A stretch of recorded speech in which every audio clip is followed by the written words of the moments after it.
ভুলে যান যে আপনার প্রার্থী, মনে রাখবেন আমি আপনার প্রার্থী সব জায়গায়, সরকারটা আমরাই করব। আর কারোর যদি কোথাও মনে হয় যে আমার সাথে প্রার্থীর একটা মনোমালিন্য হয়েছে, আপনি ধরে নেবেন নওদা থেকে প্রার্থী অভিষেক বন্দ্যোপাধ্যায় ভোট আমার হয়ে করবে। ভুলে যান যে আপনার প্রার্থী, মনে রাখবেন আমি আপনার প্রার্থী সব জায়গায়, সরকারটা আমরাই করব। আর কারোর যদি কোথাও মনে হয় যে আমার সাথে প্রার্থীর একটা মনোমালিন্য হয়েছে, আপনি ধরে নেবেন নওদা থেকে প্রার্থী অভিষেক বন্দ্যোপাধ্যায় ভোট আমার হয়ে করবে। নমস্কার বন্ধুরা, আপনারা দেখছেন পারফেক্ট পলিটিক্স, সাদা বাংলায় রাজনীতির কথা। বন্ধুরা কি বলবেন, এ তো দেখছি এখন থেকেই তৃণমূলকে নিয়ে পিসি ভাইপোর মধ্যে টানাটানি শুরু হয়ে গেছে।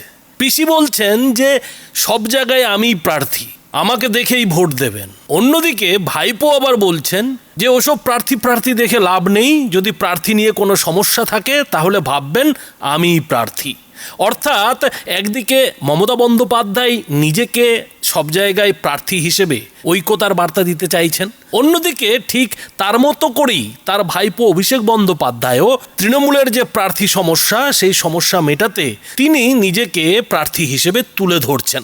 আর ঠিক এই জায়গাটাতেই যেটা প্রশ্ন উঠছে যে তাহলে কি তৃণমূলকে নিয়ে পিসি ভাইপোর মধ্যে টানাটানি শুরু হয়ে গেছে? কোথাও কি তৃণমূলের নেতৃত্ব নিয়ে একটা তলে তলে লড়াই শুরু হয়ে গেছে? তৃণমূলের এই মুহূর্তে কি অবস্থা বন্ধুরা আপনারা জানেন যে তৃণমূলকে কিভাবে একের পর এক ধাক্কা ইলেকশন কমিশন দিয়ে যাচ্ছে। বন্ধুরা এটাও আপনারা জানেন যে এর আগে কিভাবে একের পর এক বড় বড় অফিসারের বদলি করা হয়েছে, এদিক ওদিক করে দেওয়া হয়েছে। কিন্তু আজকে আবার ইলেকশন কমিশন নতুন আরও একবার বড় সিদ্ধান্ত নিয়েছে। আর সেই সিদ্ধান্তটা হচ্ছে যে নন্দীগ্রাম সহ ৮৩টি জায়গার বিডিও সহকারী রিটার্নিং অফিসারকে বদলি করে দেওয়া হয়েছে। এবং এই যে ৮৩টি ব্লকের বিডিও এবং সহকারী রিটার্নিং অফিসার, এরা প্রায় গোটা পশ্চিমবঙ্গেই ছড়িয়ে আছে। নদিয়ায় ৫ জন, উত্তর ২৪ পরগনায় ৭ জন, হুগলিতে ৪ জন, হাওড়ায় ১ জন, পশ্চিম মেদিনীপুরে ২ জন, পুরুলিয়ায় ৩ জন, বাঁকুড়ায় ৪ জন, পূর্ব বর্ধমানে ৭ জন, পশ্চিম বর্ধমানে ১ জন এবং বীরভূমে ৬ জন বিডিও এবং সহকারী রিটার্নিং অফিসারকে আজকেই ইলেকশন কমিশন বদলির নির্দেশ কিন্তু দিয়ে দিয়েছে। অর্থাৎ পরিষ্কার কথায় ইলেকশন কমিশন এবারের ভোটে অল আউট খেলায় নেমেছে।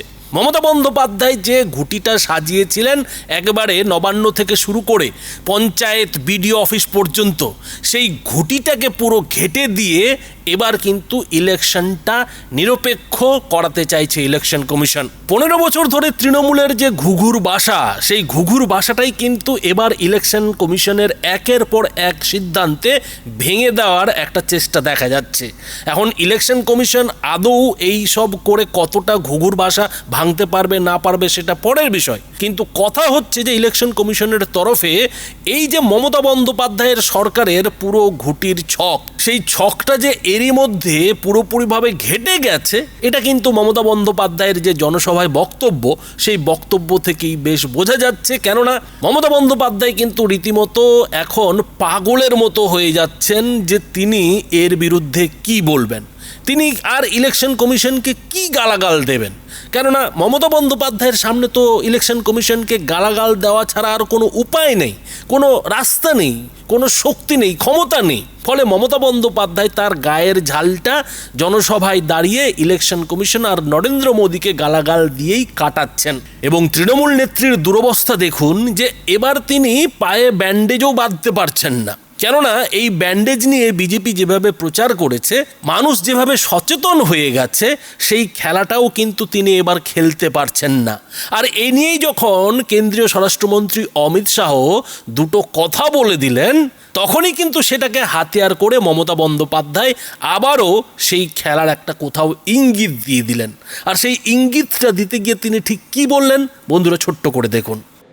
ममता दीदी ने हमेशा विक्टिम कार्ड का पॉलिटिक्स खेला है। कभी पैर तुड़वा लेती हैं, कभी सिर पर पट्टी बंधवा देती हैं, कभी बीमार हो जाती है और कभी चुनाव आयोग के सामने बेचारा बनकर चुनाव आयोग को गालियां निकाल। मगर ममता दीदी, मैं आपको बताने आया हूं कि आपकी ये राजनीति को, विक्टिम कार्ड की पॉलिटिक्स को बंगाल की जनता अब बहुत अच्छे तरीके से समझ गई। चुनाव आयोग जैसी संवैधानिक संस्था पर गाली गलौज करना, বলেছে আমি নাকি ব্যান্ডেজ নিয়ে ঘুরে বেড়াই, ওরা অপদার্থ। আমি তো মৃত্যুর মুখ থেকে অনেকবার লড়াই করতে করতে বেরিয়ে এসেছি। যাও না, ডাক্তারের রিপোর্ট গুলো নাও না হসপিটালে গিয়ে। লজ্জা করে না? আমার উপর যে অত্যাচার হয়েছে তোমরা জানো না? এবং তোমরা ওয়ানের বার নির্বাচনে ইচ্ছা করে আমার পায়ে চোট করে দিয়েছিলে। আমি প্লাস্টার করে পায়ে হুইল চেয়ারে ঘুরে বেরিয়েছিলাম, তার কারণ আমার মনে জোর ছিল আমাকে মানুষের কাছে যেতে হবে। আবার কি মার্ডার প্ল্যান করছে নাকি? এসব কথা বলার মানে কি? কেউ কারো চরিত্র হনন করবার আগে কোন পরিকল্পনা করে। কি দাঙ্গাবাজ, পরিকল্পনা করছো নাকি কিছু? জানেন তো, যে ভুল করে না সে কিছু ভুল রেখে যায়। ওনার কথা প্রমাণ হয়ে যাচ্ছে যে উনি কোনো পরিকল্পনা করছেন, আরো কিছু চক্রান্ত করছে। কিন্তু জেনে রাখবেন, রাধে কৃষ্ণ মারে কে। তো তার মানে বন্ধুরা বুঝতে পারছেন যে এখনো কিন্তু মমতা বন্দ্যোপাধ্যায় সেই খেলা মাথা থেকে সরাতে পারেনি। তিনি কিন্তু সেই সুযোগের যে অপেক্ষাতে আছেন সেটা কোথাও পরিষ্কার করে দিচ্ছেন, বলে দিচ্ছেন যে তাহলে কি সেই রকম ঘটনা আমার সঙ্গে আবারও ঘটবে। তার মানে বন্ধুরা, এই যে এখনো 1 মাস প্রায় ইলেকশনের দেরি, সেই 1 মাসে যে কোনো মুহূর্তে মমতা বন্দ্যোপাধ্যায় আবার সেই তার পুরনো হাতিয়ার কিন্তু ব্যবহার করতে পারেন। সেই হাতিয়ার নিয়ে কিন্তু মাঠে নেমে পড়তে পারেন। আর তার দায় যে বিজেপির উপরেই বর্তাবে সেটাও তিনি কিন্তু এখন থেকেই বলে রাখছেন। কিন্তু মমতা বন্দ্যোপাধ্যায়ের সব থেকে বড় যেটা মুশকিল সেটা হচ্ছে যে তিনি বিজেপির সঙ্গে লড়বেন নাকি অভিষেক বন্দ্যোপাধ্যায় মানে ভাইপোর সঙ্গে লড়বেন। একদিকে মমতা বন্দ্যোপাধ্যায় যখন এবার তার কুর্সিটাকে ফিরে পাওয়ার জন্য আপ্রাণ চেষ্টা চালাচ্ছেন, ফের এটা বলতে বাধ্য হচ্ছেন যে পশ্চিমবঙ্গের 294টা আসনে তিনিই প্রার্থী। সেই একই কথা কিন্তু এবার অভিষেক বন্দ্যোপাধ্যায়কেও বলতে শোনা যাচ্ছে। অভিষেক বন্দ্যোপাধ্যায়ের যে বক্তব্য, সেই বক্তব্যের মধ্যেও কিন্তু ইঙ্গিত পাওয়া যাচ্ছে। অর্থাৎ অভিষেক বন্দ্যোপাধ্যায় যে এরই মধ্যে তৃণমূলের কতটা কর্তৃত্ব নিজের হাতে নিয়ে নিয়েছেন সেটা কিন্তু আস্তে আস্তে বোঝা যাচ্ছে। এর আগে কিন্তু অভিষেক বন্দ্যোপাধ্যায়ের ঠিক একই ধরনের কাজের জন্য মমতা বন্দ্যোপাধ্যায় ডানা ছেটেছিলেন। মমতা বন্দ্যোপাধ্যায়ের সঙ্গে অভিষেক বন্দ্যোপাধ্যায়ের একটা মনোমালিন্য হয়ে গিয়েছিল। যদিও সেটা ঠিক ভোটের আগে মমতা বন্দ্যোপাধ্যায় সামাল দিতে সফল হয়েছিলেন। মমতা বন্দ্যোপাধ্যায় অভিষেক বন্দ্যোপাধ্যায়কে কাছে টেনে নিয়েছিলেন। আর কাছে টেনে নেওয়ার পর মমতা বন্দ্যোপাধ্যায় এটা বলতে বাধ্য হয়েছিলেন যে এরপরে অভিষেকই হচ্ছে গিয়ে তৃণমূলের ভবিষ্যৎ। কিন্তু মমতা বন্দ্যোপাধ্যায় যতক্ষণ দাঁড়িয়ে রয়েছেন, মমতা বন্দ্যোপাধ্যায় যতক্ষণ পশ্চিমবঙ্গের 294টা আসনে নিজেকেই প্রার্থী বলছেন, তাতে তো অভিষেক বন্দ্যোপাধ্যায়েরও সেই কথাটাই বলা উচিত ছিল।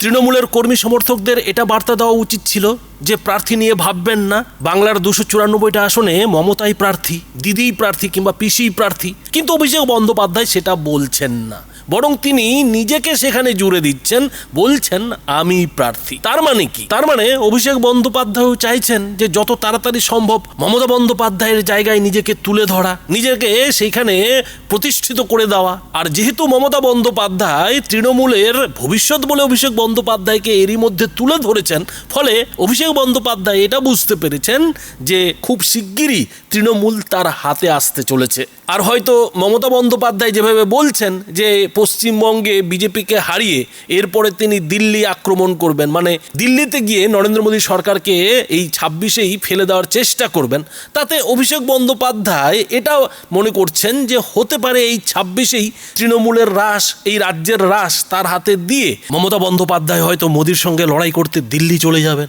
আর সেই কারণেই হয়তো অভিষেক বন্দ্যোপাধ্যায় এখন থেকেই তৃণমূলের নেতা কর্মীদের এটা বলার চেষ্টা করছেন যে দেখো ভাই, কে টিকিট পেয়েছে না পেয়েছে ওইসব দেখে লাভ নেই, বরং তোমরা এটা ভাবতে শুরু করো যে আমি এখানকার প্রার্থী। আর এই যে অভিষেক বন্দ্যোপাধ্যায়ের বার্তা, এই বার্তার মধ্যেই কোথাও যেন মমতা বন্দ্যোপাধ্যায়ের যে রাজনৈতিক ভবিষ্যৎ, সেই ভবিষ্যতের একটা ইঙ্গিত পাওয়া যাচ্ছে যে বেশি দিন কিন্তু তৃণমূল আর মমতা বন্দ্যোপাধ্যায় নিজের হাতে রাখতে পারবেন না, নিজের কাছে কিন্তু তার পুরো ক্ষমতা রাখতে পারবেন না। আর সেই কারণেই হয়তো অভিষেক বন্দ্যোপাধ্যায় এখন থেকেই মমতা বন্দ্যোপাধ্যায়ের জায়গায় নিজেকে বসাতে শুরু করেছেন, মমতা বন্দ্যোপাধ্যায়ের মতো করেই কিন্তু ভাষণ দিতে শুরু করেছেন। কিন্তু অভিষেক বন্দ্যোপাধ্যায়ের এই স্বপ্ন তখনই পূরণ হবে যদি তৃণমূল এবারের বিধানসভা ভোটে ক্ষমতায় ফেরে, কিন্তু সেই তো গুড়ে বালি।